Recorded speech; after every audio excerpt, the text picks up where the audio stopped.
Ibu doakan agar Ananda selalu dalam keadaan sehat dan tetap semangat dalam melaksanakan pembelajaran. Ananda, masih ingat pembelajaran kita sebelumnya? Ya, sebelumnya kita telah mempelajari cara menentukan akar-akar persamaan kuadrat dengan memfaktorkan dan melengkapkan kuadrat sempurna. Pada video kali ini, kita akan mempelajari cara menentukan akar-akar persamaan kuadrat dengan menggunakan rumus ABC. Adapun kompetensi dasar dari pembelajaran kita kali ini adalah untuk kompetensi pengetahuan, menjelaskan persamaan kuadrat dan karakteristik berdasarkan akar-akarnya serta cara penyelesaiannya. Sedangkan untuk kompetensi keterampilan, menyelesaikan masalah yang berkaitan dengan persamaan kuadrat. Dan adapun tujuan pembelajaran kita kali ini adalah 1. Menentukan akar-akar persamaan kuadrat dengan menggunakan rumus ABC, dan yang kedua, mengidentifikasi karakteristik penyelesaian persamaan kuadrat dengan melihat nilai diskriminan. Jadi, apa itu rumus ABC? Bagaimana cara menentukan akar-akar persamaan kuadrat dengan menggunakan rumus ABC? Dan apa pula kaitan diskriminan dengan suatu persamaan kuadrat? Ayo kita cari tahu.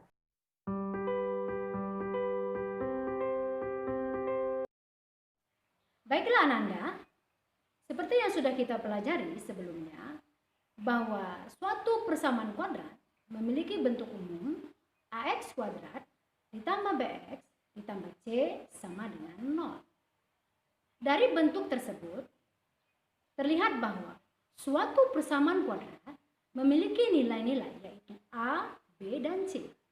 Di mana A kita kenal sebagai koefisien dari x kuadrat, B koefisien dari x, dan C sebagai konstanta.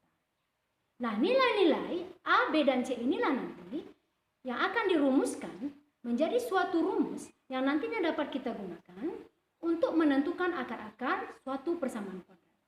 Itulah yang kita kenal dengan nama rumus ABC.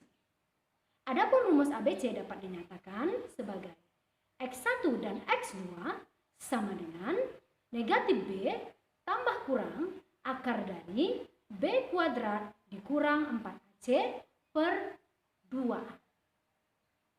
Coba perhatikan nilai yang terdapat di dalam tanda akar. Di situ terlihat bahwa nilai yang terdapat dalam tanda akar adalah B kuadrat dikurang 4AC. Nah, nilai inilah yang nantinya dikenal sebagai nilai diskriminan. Sehingga nilai diskriminan dapat dinyatakan sebagai D sama dengan B kuadrat kurang 4AC. Agar Anda lebih memahaminya, mari kita perhatikan contoh-contoh soal berikut ini. Ananda, mari perhatikan contoh soal yang pertama. Tentukan akar-akar dari persamaan kuadrat x kuadrat ditambah 7x ditambah 12 sama dengan 0 dengan menggunakan rumus ABC. Nah, terlebih dahulu kita tentukan nilai A, B, dan C-nya yaitu A sama dengan 1, B sama dengan 7, dan C sama dengan 12. Kemudian kita gunakan rumus ABC yaitu negatif B tambah kurang akar dari B kuadrat kurang 4AC per 2A. Kita masukkan nilai ABC-nya menjadi negatif 7 tambah kurang akar dari 7 kuadrat dikurang 4 dikali 1 dikali 12 per 2 dikali 1. Kemudian kita operasikan sehingga kita peroleh negatif 7 tambah kurang akar 1 per 2. Nah, untuk mencari akar yang pertama, yaitu dengan cara negatif 7 tambah, jadi kita ambil operasi tambahnya, tambah akar dari 1 adalah 1 per 2. Sehingga kita peroleh X1-nya sama dengan 3. Sedangkan untuk X2, kita cari dengan cara negatif 7 kurang 1. Jadi operasi kurang yang kita gunakan, kemudian per 2. Sehingga X2-nya diperoleh menjadi negatif 4. Bagaimana Ananda? Bisa dimengerti? Kita lanjut dengan contoh soal yang berikutnya ya. Nah, sekarang kita lihat contoh soal yang kedua. Tentukan akar-akar dari persamaan kuadrat 9x kuadrat dikurang 6x ditambah 1 sama dengan 0 dengan menggunakan rumus ABC. Kita lihat penyelesaiannya. Diketahui nilai A sama dengan 9, B sama dengan negatif 6, dan C sama dengan 1.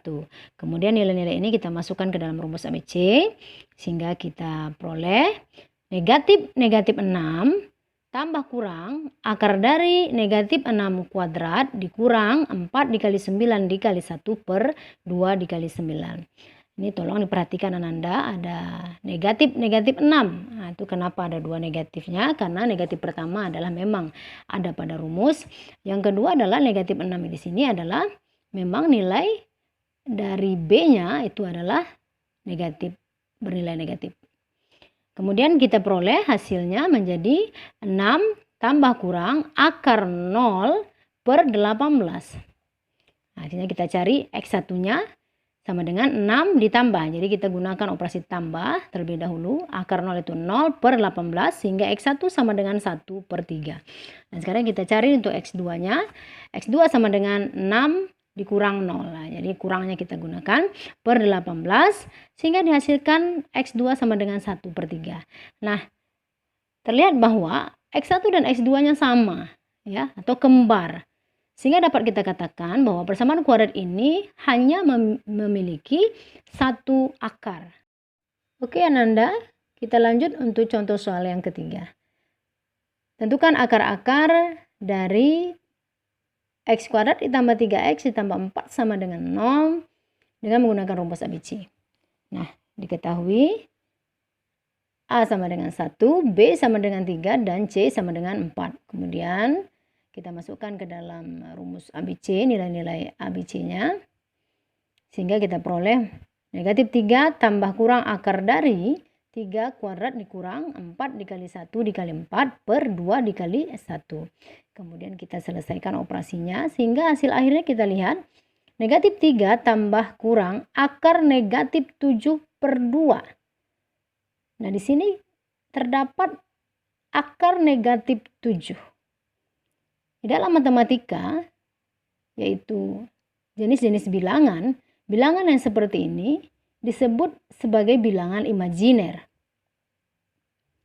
Sedangkan kita ketahui bahwa akar-akar persamaan kuadrat itu adalah bilangan real. Sehingga dapat kita katakan persamaan kuadrat ini tidak memiliki akar-akar. Dari ketiga contoh soal yang telah kita bahas sebelumnya, mari kita ingat kembali nilai-nilai diskriminan yang kita peroleh. Perhatikan tabel berikut. Nah, dari tabel tersebut, apa yang dapat kita simpulkan?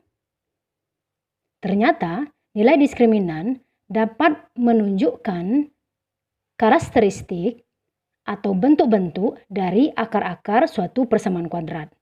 Di mana jika D lebih dari 0, maka persamaan kuadrat memiliki dua akar yang berbeda. Jika D sama dengan 0, maka persamaan kuadrat memiliki satu buah akar karena akarnya kembar.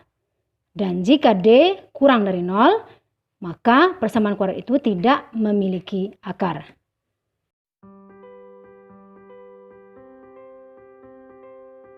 Demikianlah video pembelajaran kita kali ini. Bagaimana Nanda? Apakah bisa dimengerti? Mudah-mudahan bisa ya. Jangan lupa untuk mengerjakan tugas dan mengumpulkan tugas tepat waktu melalui grup matematika kita. Dan silakan baca dan pelajari materi kita selanjutnya, yaitu menyusun persamaan kuadrat dari akar-akar. Terima kasih sudah menyaksikan video ini dan mohon maaf kalau ada yang kurang berkenan. Ananda, orang yang berhenti belajar hanyalah pemilik masa lalu. Namun orang yang terus belajar sesungguhnya adalah milik masa depan. Assalamualaikum warahmatullahi wabarakatuh.